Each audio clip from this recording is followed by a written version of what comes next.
There is a sentence you cannot unsay. Maybe you already know the one. Something you said to a person who trusted you, in a moment when your chest was hot and your hands were shaking and you were completely certain that you were right.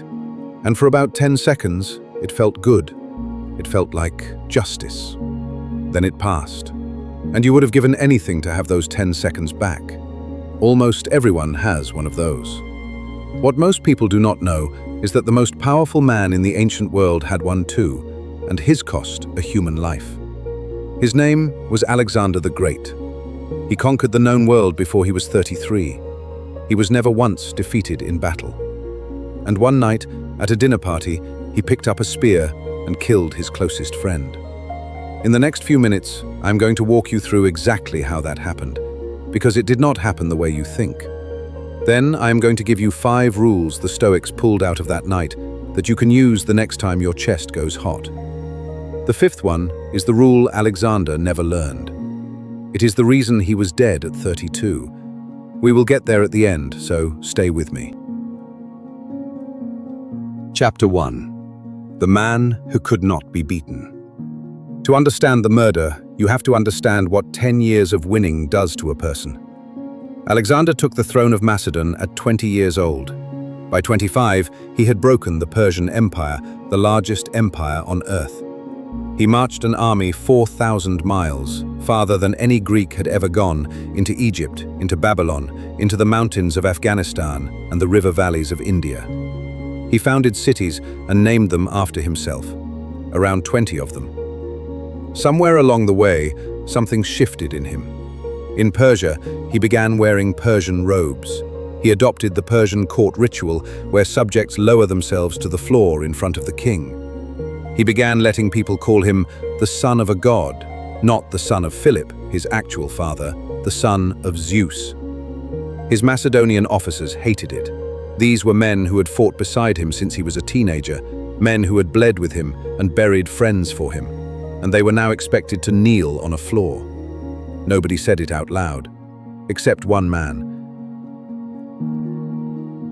Chapter 2. The Night at Maracanda. The man was Cleitus. They called him Cleitus the Black. He was not a rival, he was family.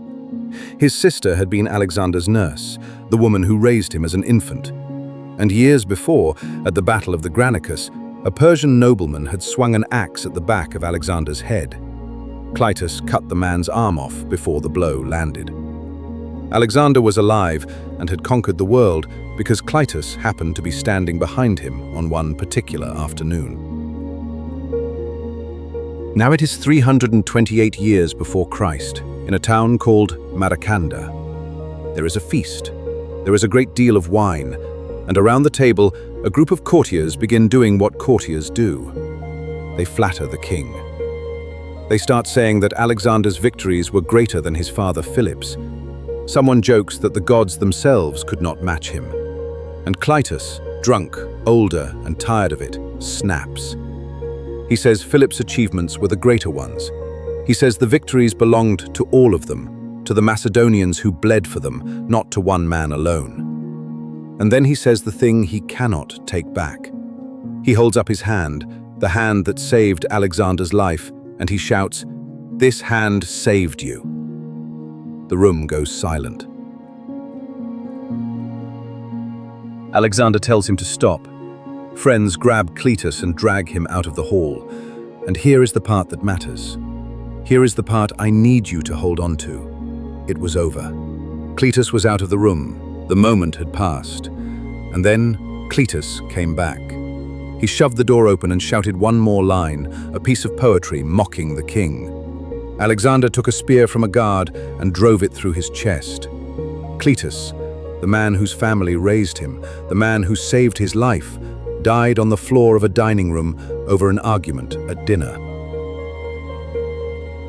Chapter 3. The Morning After.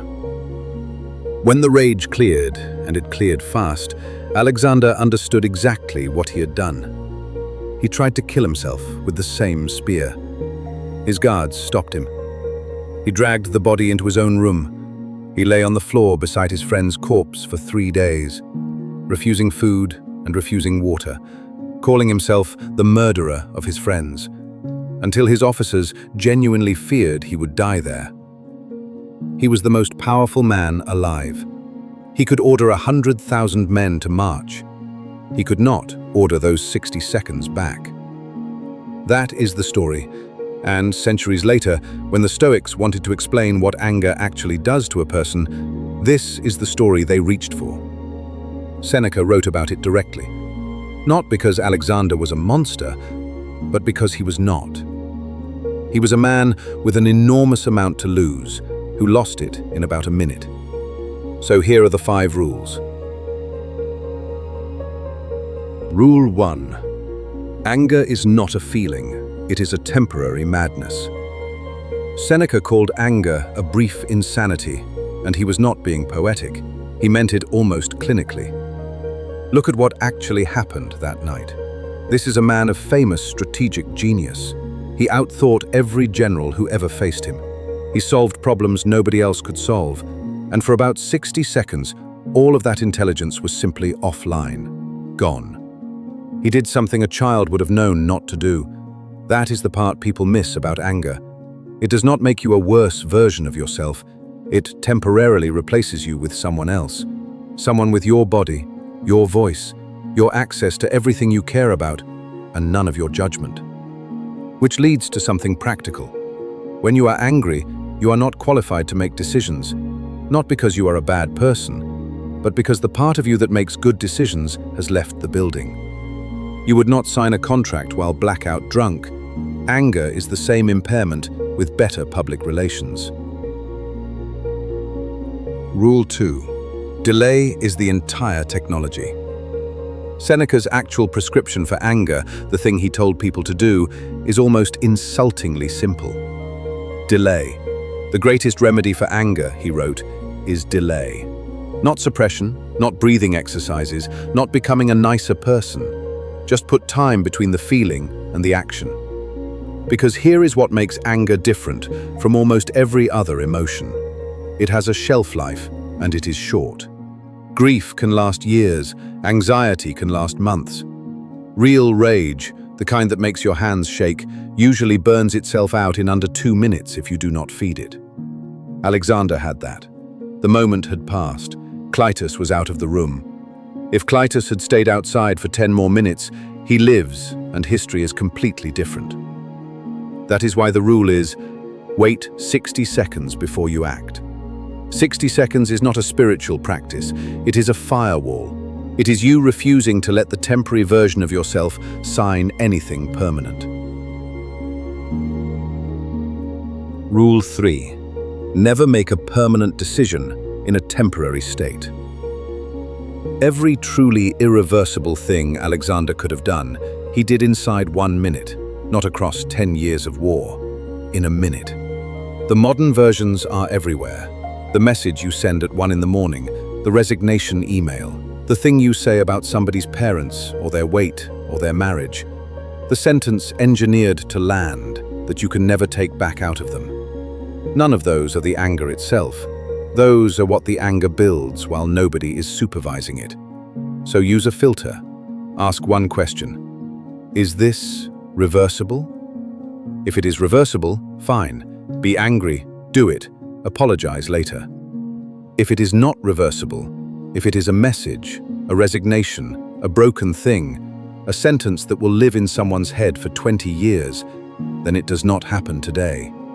It happens tomorrow, or it does not happen at all.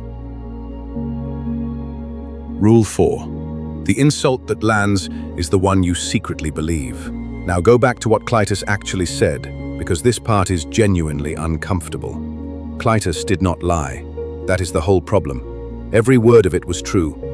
Philip really had built the army Alexander inherited.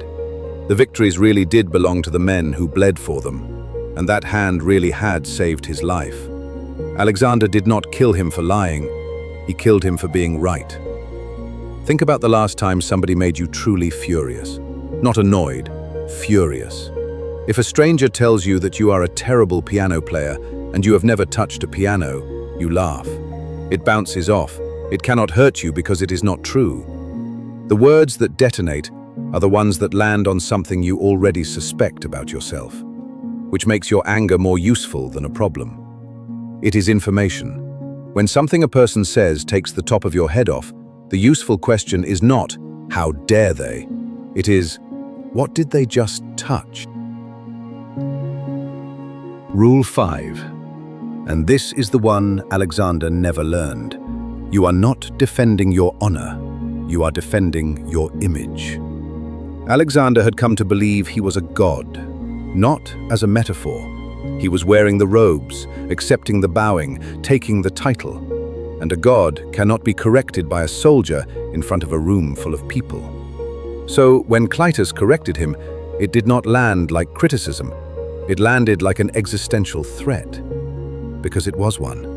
To the image, not to the man. The man was fine. The man was the most successful human being alive. It was the image that could not survive being told the truth. This is why the Stoics were so relentless about the gap between what you actually are and what people think you are.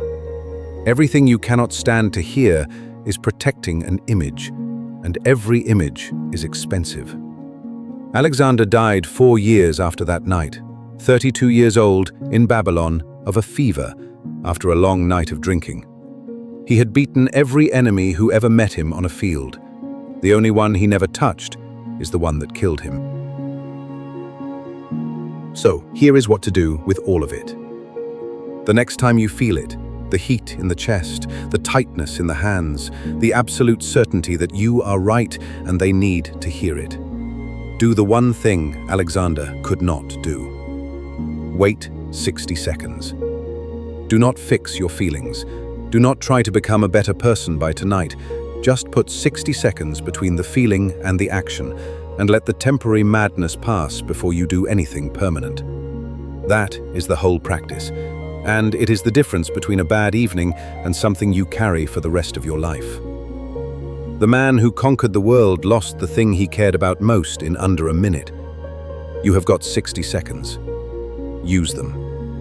If this was useful, there is a whole series of these on the channel. One idea from the ancients, one practical law every day. I will see you in the next one.